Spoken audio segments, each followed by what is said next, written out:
Bonsoir à tous, solidarité des prières pour tout Farafina. Vive l'Afrique, vive la démocratie. Alors nous allons continuer avec la suite de notre conférence consacrée à Cheikh Anta Diop.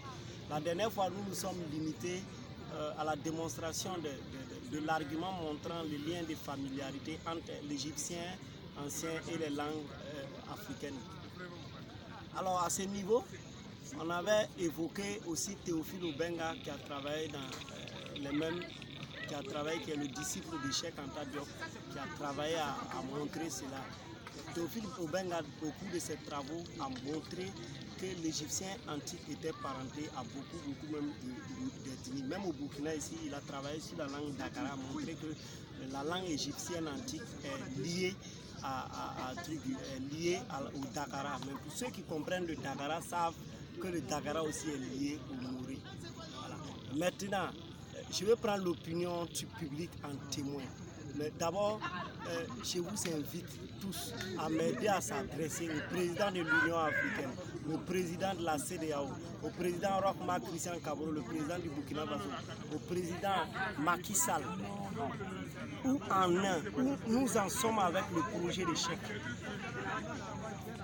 Pourquoi cette question? Vous allez me comprendre. Cheikh est parti d'un constat.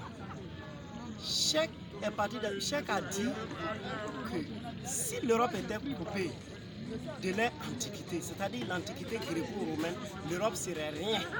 Il allait être impossible carrément à l'Europe de mettre en place la philosophie occidentale.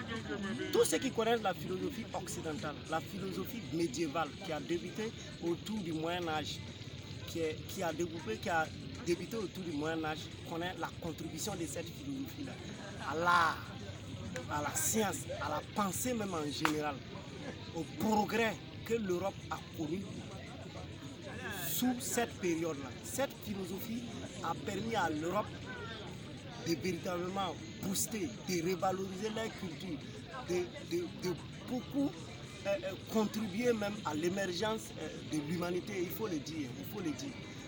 Parce que c'est à partir de cette philosophie occidentale-là qu'on a réussi à arriver jusqu'au XVIIIe siècle, le siècle des Lumières. On a réussi à fabriquer toutes ces machines-là pour booster le monde jusqu'à cette période-là. Pour vous dire l'importance de cette philosophie-là dans le progrès européen. Si l'Europe était coupée de la civilisation gréco-romaine, ce serait impossible pour l'Europe de mettre en place cette philosophie. Alors, vous comprenez ce que je veux dire? Il fait le lien directement. Alors donc, l'Afrique, qui est non seulement coupée de son passé, de l'Égypte pharaonique, c'est tout à fait normal que l'Afrique souffre aujourd'hui. En plus de cette falsification qui fait qu'on n'arrive pas à connaître notre origine, parce qu'on a formaté notre esprit. En plus de ça, aujourd'hui, nous sommes victimes encore d'un impérialisme, de beaucoup de choses. Donc, Cheikh avait le projet de réconcilier l'Afrique avec son passé. Non seulement réconcilier l'Afrique avec son passé. Maintenant, il a utilisé un mot. Écoutez-moi, c'est très important. Il a dit, ça va nous permettre de dresser un corps de sciences humaines. Qu'est-ce que c'est qu'un corps de sciences humaines? Ça va nous permettre de bien comprendre nos sociétés, de bien étudier notre société, de bien même évoluer sur le plan individuel, sur tous les plans, de rejoindre le concert des nations. C'est ce que les gens ont vu. Ils ne veulent pas. C'est ce que les gens ont vu. Ils ne veulent pas. Mais maintenant, Cheikh a fait ce travail-là. Cheikh est mort depuis 1986. On nous dit que l'égyptologie, il y a une base en Afrique du Sud. Les gens continuent de travailler.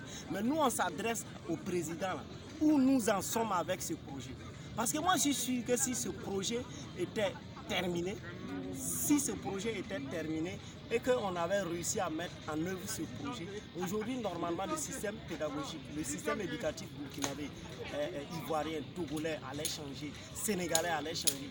Aujourd'hui, on continue avec un système caduc, un système éducatif qui ne peut pas faire avancer l'Afrique. Je prends un exemple, sinon je vais parler beaucoup, on ne va pas me comprendre. Je prends un exemple. Christophe Colomb a découvert l'Amérique. Christophe Colomb est un Européen. Il quitte chez lui un jour, il prend un bateau, il va en promenade. Il arrive, il découvre une terre quelque part là-bas. Il revient dire à la maison qu'il a découvert une terre qu'on appelle l'Amérique. C'est tout à fait normal. Quand on prend pour référentiel l'Europe, Christophe Colomb a découvert l'Amérique et il vient informer les Européens qu'il a découvert l'Amérique. Mais pourquoi au Burkina, ici, on enseigne Christophe Colomb a découvert l'Amérique? En Côte d'Ivoire, on enseigne Christophe Colomb a découvert l'Amérique en 1492. Mais ça n'a pas de sens pour nous. Ça n'a pas de sens pour nous. Ce sont ces gens de programmes à l'école là qui font que nous aujourd'hui, on n'arrive pas à s'en sortir. Les gens même se demandent si l'Africain est normal comme les autres hommes sur la terre. Mais on est bien et belle normal. On est bien et belle normal. Il y a des travaux que nous devons faire. Il faut continuer dans la dynamique Cheikh Anta Diop. Il faut continuer dans ce que Cheikh Anta Diop a laissé comme héritage. Donc demandons à ces présidents, si peut-être les institutions internationales refusent de financer notre système éducatif parce qu'on va enseigner la vraie école à nos enfants, qui nous disent, nous on va répondre dans les rues, on va répondre sur tous les plans. Nous les intellectuels d'aujourd'hui, nous les ghettomans d'aujourd'hui, on va répondre sur tous les plans. Cheikh Anta Diop, rest in peace. I know that we cannot forget you. You are get a lot of love for Africa. Thank you very much. Merci beaucoup.